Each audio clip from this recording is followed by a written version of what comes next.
Renewable energy के क्षेत्र में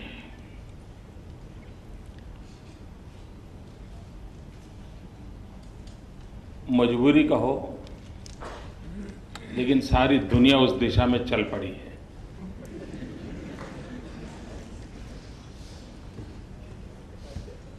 सब कुछ बर्बाद करते करते थक गए, तो लोगों को लगता है कि शायद यही एक सहारा है जो हमें बचा सके। ये बात सही है कि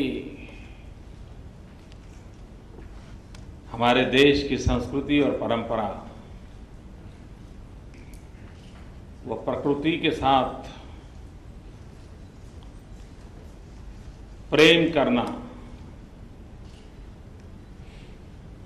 हमारी परंपरा ने हमें एक्सप्लॉयटेशन ऑफ नेचर कभी सिखाया नहीं। ज्यादा से ज्यादा मिल्किंग ऑफ द नेचर, यही हमारी परंपरा रही। और विश्व अगर उस दिशा में चल पड़ता तो आज ये ग्लोबल वार्मिंग और इतने बड़े संकट, इससे हमें जूझना नहीं पड़ता। सदियों से बहुत सारा तबाही का रास्ता हमने चुना हुआ है।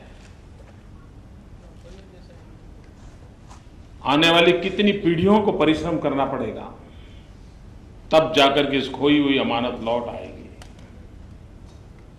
जब इसका हिसाब लगाएंगे तो अंदाज आएगा कि हमारे सामने कितना सारा करना बाकी है।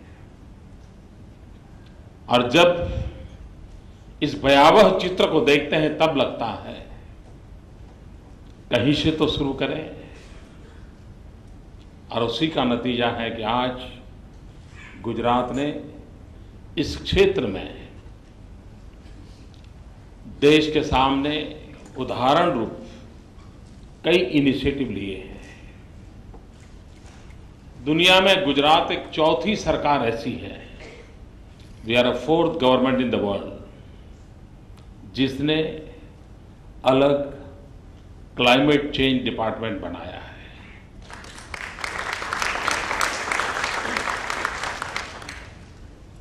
और ये इसलिए किया है कि हम हर चीज को उस तराजू से नाप तोल करके ही आगे बढ़ना चाहते हैं। हम विकास के उस मॉडल को लेकर आगे बढ़ना चाहते हैं। हमारे देश में गुजरात पहला राज्य था जिसने सोलार पॉलिसी लेकर के सोलार एनर्जी के सेक्टर में कदम रखे। और गुजरात की सोलार पॉलिसी आने के बाद करीब 9 महीने के बाद भारत सरकार की सोलार पॉलिसी आई थी। आज भी पूरे देश में सोलार एनर्जी के क्षेत्र में एक प्रकार से गुजरात ने ग्लोबल कैपिटल की पोजीशन एक्वायर कर ली है। We are global capital as far as solar energy is concern.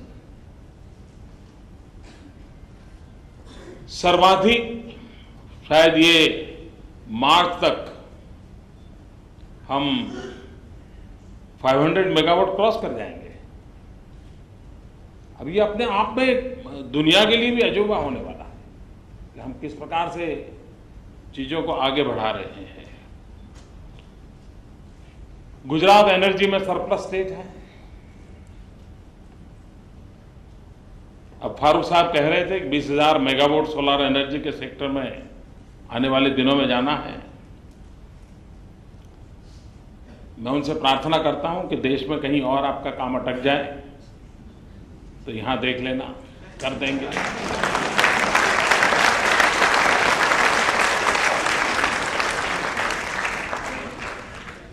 और आप अगर लक्ष्य प्राप्त कर लेंगे तो हमें खुशी होगी, हम हमारे कंट्रीब्यूशन के लिए, क्योंकि होना यही है जी। आप लिख के रखिए, टारगेट कोई भी तय करे, पूरा हमें ही करना है।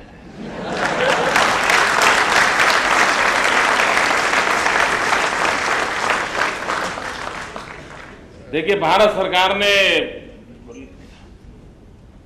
11th प्लान में 8% ग्रोथ अर्जित करने के लिए तय किया था। अगर हम 11.2 नहीं करते तो 8 नहीं हो सकता, और हमने वो किया। और हम सब राज्य मिलकर के करेंगे तभी तो देश का भला होगा। और गुजरात वो अपने दायित्व को निभा रहा है। लेकिन इस क्षेत्र में बहुत रिसर्च की आवश्यकता है, बहुत इनोवेशंस की आवश्यकता है। अभी भी जो भी पुरानी परंपराएं थी इन रिन्यूएबल एनर्जी के सेक्टर में, वही चीजें चल रही हैं।